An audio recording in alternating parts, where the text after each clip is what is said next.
Hello everyone, welcome back to my channel. तो यहाँ पे हम देखेंगे आज हमें 6 अप्रैल के द हिंदू में क्या क्या पढ़ना है।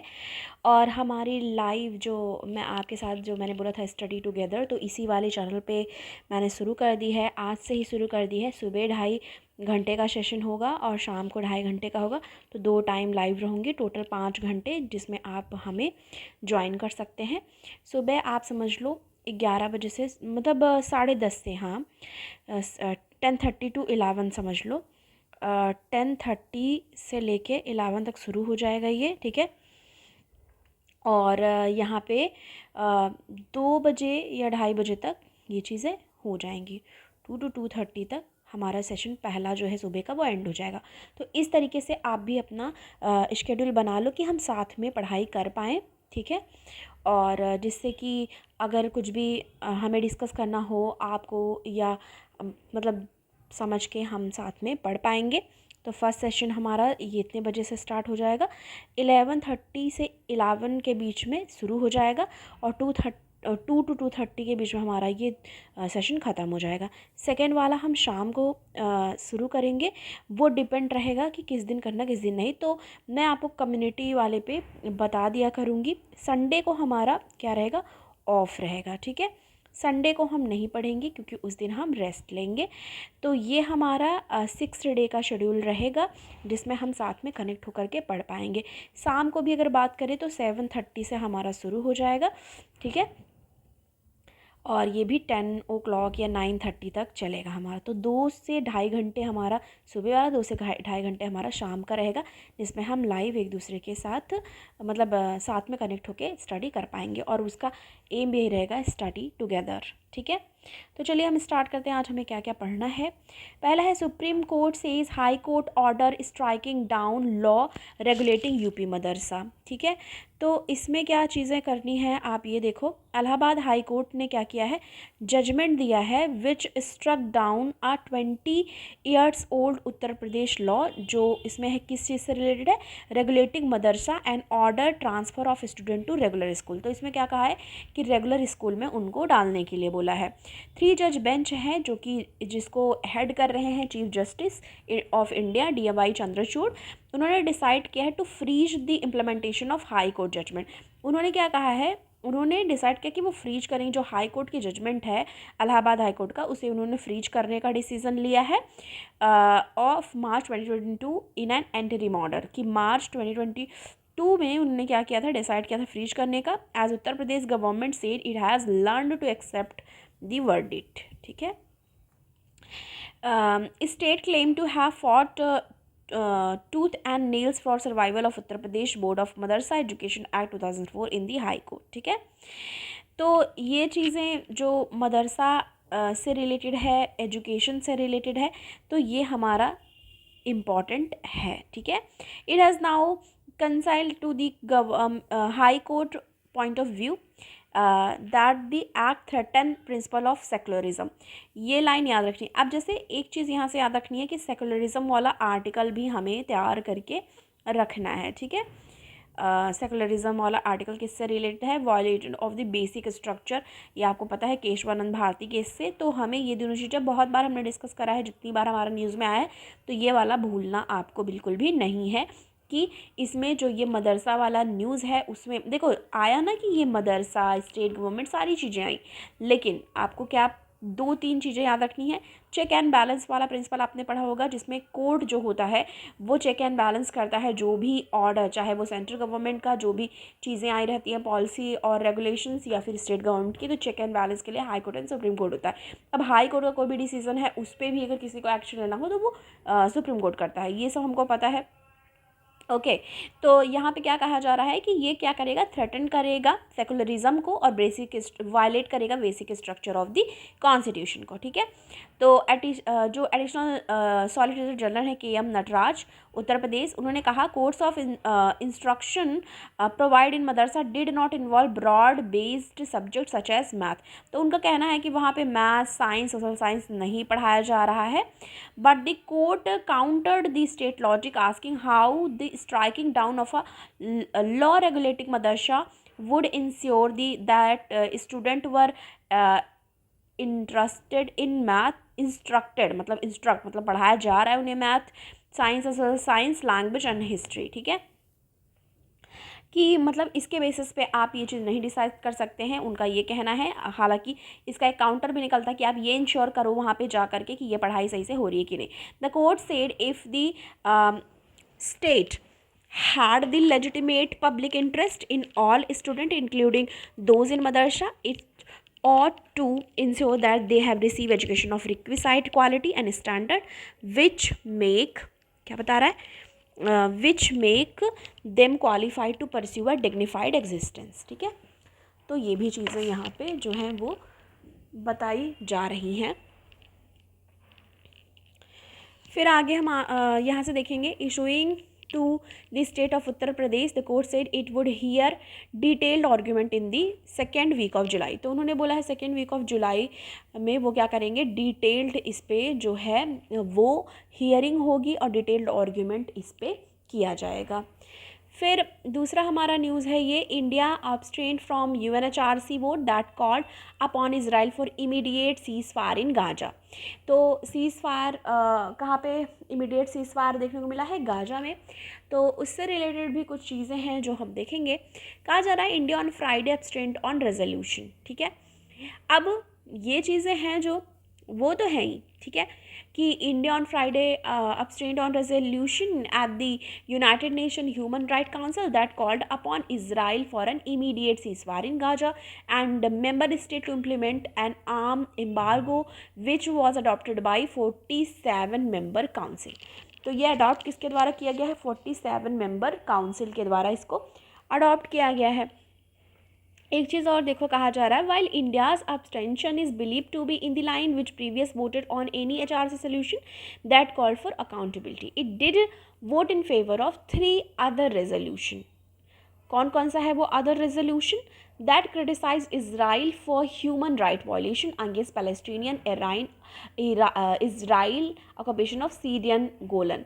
तो मतलब ये आप बहुत दिन से देख रहे होगी कि गाजा, कुछ लोग इसराइल का सपोर्ट कर रहे हैं, कुछ लोग गाजा का सपोर्ट कर रहे हैं। तो ये सारी चीज़ें तो चली ही आ रही हैं, पर थोड़ी बहुत चीज़ें आपको जो जाननी है इस वाले हमारे न्यूज़ सेक्शन में, वो हमें यहाँ से ये देखना है।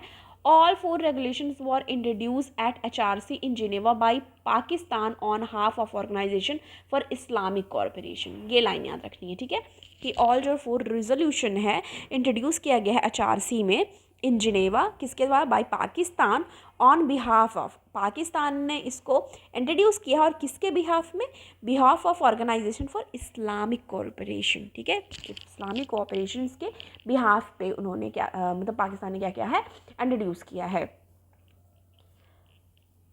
ठीक है। तो ये सारी चीज़ें यहाँ पे दी गई हैं। अब एक चीज़ और देखो यहाँ पे क्या कहा जा रहा है, यहाँ से देखेंगे similar resolution and also in the line with the vote at UNGA in October 2023 since HRC resolution failed to, कह रहे हैं कि HRC resolution क्या रहा, failed to condemn हमास और इस सबसे रिलेटेड भी बहुत बार हुआ, while condemning Israel killing of more than 33,000 Palestinian का मतलब जो more than 33 Palestinian blockade of food into the area की, मतलब वहाँ पे जो फूड है जो उनको मिल पाए वो भी रोका गया वहाँ पे, फोर्सफुल ट्रांसफ़र और ये सारी चीज़ें भी देखने को मिली। US, जर्मनी और 4 अदर जो कंट्रीज़ है वोट किया उन्होंने against resolution title human right situation in occupied Palestinian territory including east Jerusalem. तो उन्होंने अगेंस्ट में वोट किया है। 28 मेंबर्स हैं,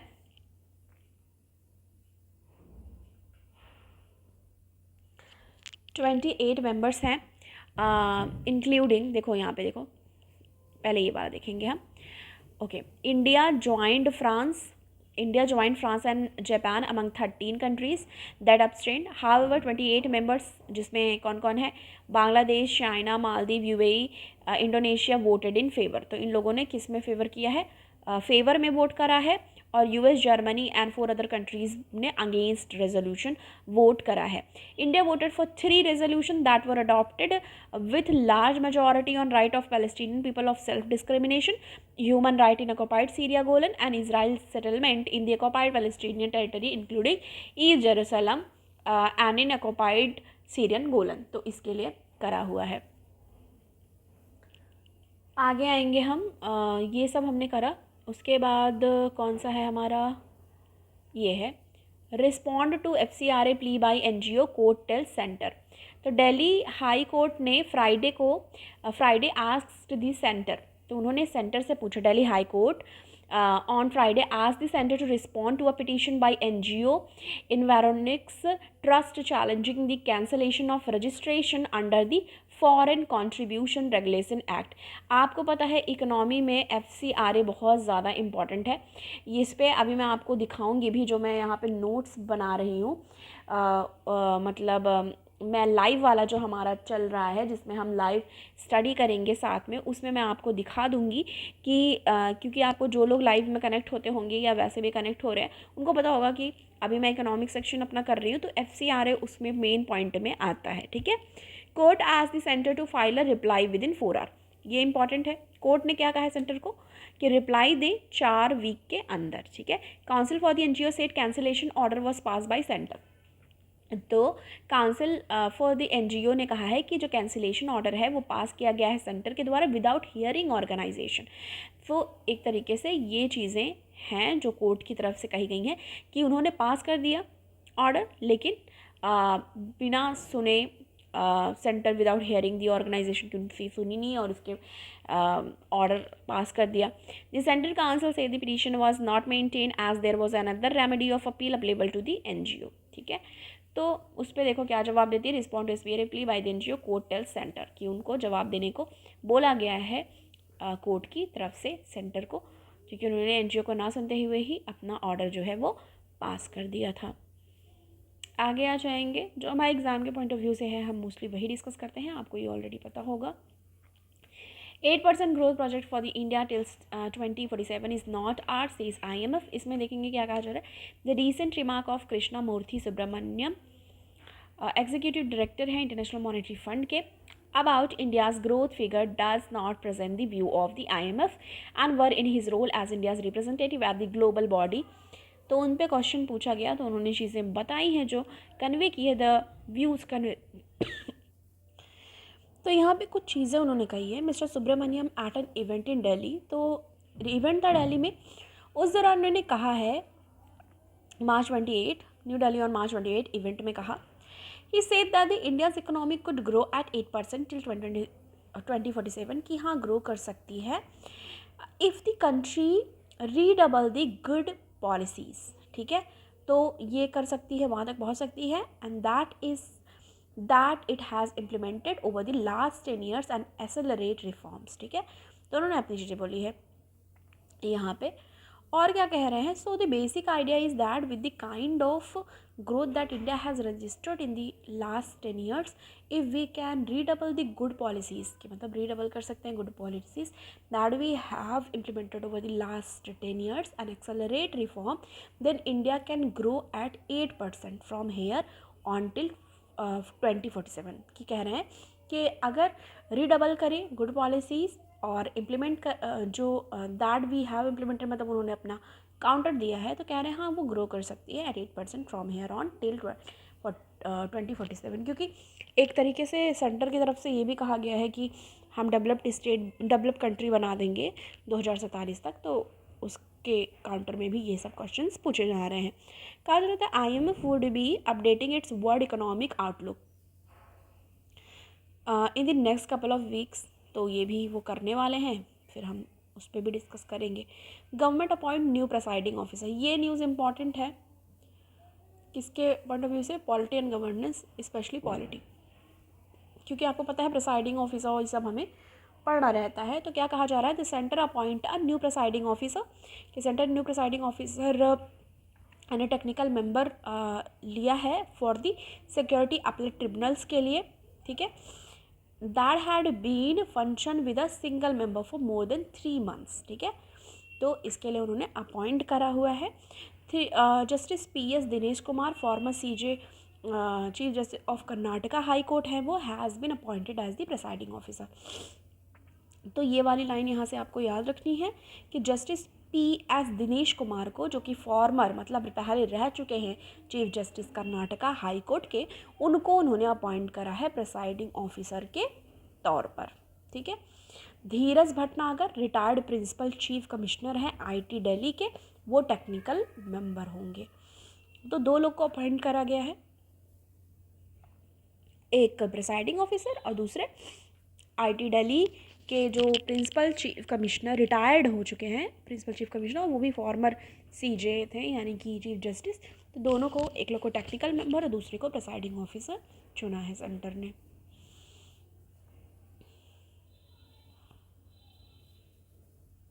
आगे आ जाएंगे, देखेंगे दूसरा यहाँ पे ये है, मैसिव यूक्रेनियन ड्रोन अटैक हुआ है इन रसिया। तो 6 मिलिट्री एयरक्राफ्ट वहाँ पे देखा गया, डिस्ट्रॉय हुआ है at least 6 military aircraft, 44 Ukrainian drones, intercept 44 Ukrainian drones, and that only a power substation was damaged in attack। क्यों बिगेस्ट एयर अटैक रहा है ये वॉर का, और including Ukrainian power plants in recent week. तो ये सब चीज़ें तो अभी चल ही रही हैं, ये एग्ज़ाम के पॉइंट ऑफ व्यू से नहीं इंपॉर्टेंट है, ये याद रखो। Consumption of cannabis search, Germany clear partial legalisation. इसको देखेंगे, ये इंपॉर्टेंट न्यूज़ है। इस पर हमने ऑलरेडी डिस्कस किया था कि उन्होंने क्या कर दिया है, लीगलाइज कर दिया है कैनाबीस, गांजा और मांग कह लो उसके कंजप्शन को। तो यहाँ पे कहा जा रहा है कि German cannabis association organised a smoking to celebrate. तो उन्होंने क्या ऑर्गेनाइज करा है, आप देख लो, स्मोक इन सेलिब्रेट करने के लिए लेजिस्लेशन जो हुआ है, रिक्रिएशनल कंजप्शन ऑफ कैनाबीस और मैरुआना का। अराउंड 1500 पीपल्स असेंबल हुए थे, ठीक है, this spring night to celebrate publicly what was deemed illegal until then. ठीक है, कि अब लीगल हो गया, पहले इलीगल था, तो उसको सेलिब्रेट करने के लिए 1500 पीपल्स वहाँ पे असेंबल हुए थे, इकट्ठा हुए थे। Okay, Masha M was one of the revelers celebrating criminalization of cannabis use। देखो, कभी भी फेवर में रहते हैं, अगेंस्ट में भी रहते हैं, तो ये तो आपको ऑलरेडी पता है। तो ये सारी चीज़ें दी हुई हैं, 12 to 17 ईयर्स ओल्ड किस तरीके से यूजेस बताए गए हैं कि कितना कर सकते हैं, 33 ईयर्स ओल्ड मार्कर्स, ये सब सारी चीज़ें। Partial legalisation of cannabis with 407 MPs vote किया है उन्होंने, 407 ने वोट किया है और 226 वोटिंग अगेंस्ट है। और हालांकि वो लीगलाइज हो गया है, पास हो गया है इनका। कहना है cannabis policy in last 10 years fail रही। और अडल्ट जो हैं, ये मैंने ऑलरेडी आपको बताया हुआ है जब ये लीगलाइज वाला आया हुआ था, कि एडल्ट 25 ग्राम्स ले सकते हैं, एलेक्सॉन 50 ग्राम एट्स होम। बोल रहे हैं कि नॉन प्रॉफिट कैनबिस जो सोशल क्लब है और cannabis growing cooperatives which will start functioning from July 1 are the only legal. याद रखो कि बोल रहे हैं कि सिर्फ यही लीगल ऑर्गेनाइजेशन है जहाँ से कैनबिस को सोर्स किया कर सकते हैं। हालांकि एक चीज़ उन्होंने और भी बताया है कि 50 ग्राम्स एट होम वो कल्टिवेट कर सकते हैं। ठीक है, तो ये सारी चीज़ें हैं थोड़ी बहुत जो हमको देखनी थी। दूसरा यहाँ पे बताया है, should take action against anti microbial resistance, ऐसा रिपोर्ट में कहे हैं। और school switch to remote learning due to intense heat. ठीक है, 1000 of schools in Philippines suspend कर दिए गए हैं इन पर्सन क्लासेस के लिए, मतलब जो क्लासरूम में पढ़ाया जाता है उसके लिए सस्पेंड कर दिया गया है 1000 ऑफ स्कूल्स को। एजुकेशन डिपार्टमेंट ने ऐसा कहा है, as part of tropical country endured dangerously high temperature. ठीक है, तो ट्रॉपिकल कंट्री में आप देखो तो बहुत ही ज़्यादा टेम्परेचर, हाई टेम्परेचर की वजह से ऐसा स्कूल जो है वो सस्पेंड कर दिए गए हैं, क्लासरूम कोर्स। और बहुत सारे ऐसे स्कूल्स हैं जहाँ पे एयर कंडीशनिंग बहुत अच्छी नहीं है, living student to sweated in a crowded purely ventilation, मतलब वेंटिलेशन भी अच्छा नहीं है क्लासरूम का, तो इस वजह से उनको तकलीफ़, मतलब होता नहीं कि कंफर्ट नहीं है। और टेम्परेचर ट्रॉपिकल कंट्री है और वहाँ पे डेंजरसली हाई टेम्परेचर है, जो कि यहाँ पे मेंशन है इस वजह से सस्पेंड करा गया है। डिपार्टमेंट ऑफ एजुकेशन ने इशू किया है एडवाइजरी स्कूल्स के लिए, have the power to decide when to switch to remote learning in the case of extreme heat and other calamities की, कब वो रिमोट लर्निंग पे स्विच कर सकते हैं अगर एक्सट्रीम हीट और अदर कैलामिटीज़ है तो। Officials figure Friday shows 5,288 schools जो हैं, मतलब 5,288 स्कूल्स उनको सस्पेंड कर दिया गया है इन पर्सन, मतलब क्लासरूम कोर्स के लिए। Avoid teaching during hottest day, और कुछ स्कूल्स ऐसे हैं जो क्लास आवर्स जो हैं मतलब रिड्यूस कर दिया उन्होंने क्लास आवर्स को, कि जैसे अगर क्लास आवर्स मतलब मान लो अगर 40 मिनट्स का है तो उसको कम आवर्स के लिए, कम टाइम के लिए कर दिया है, 30 मिनट्स का है तो और कम टाइम के लिए। हीट इंडेक्स में देखो एक्सपेक्टेड टू रीच बता रहे कि डेंजर लेवल 42 डिग्री से 43 डिग्री सेल्सियस तक जा सकता है। यहाँ आ गया हमारा स्पोर्ट्स वाला और हमने अपना डिस्कस कर लिया है, ठीक है। तो आई होप आपको वीडियो पसंद आई हो, हमारी एनालिसिस की पसंद आई हो तो लाइक करो, शेयर करो, और चैनल पर नए हो तो सब्सक्राइब करना मत भूलो, ठीक है। थैंक यू, मिलती हूँ नेक्स्ट वीडियो के साथ, और लाइव में आप डेली जुड़ सकते हो, मॉर्निंग में भी एंड इवनिंग में भी। Thank you.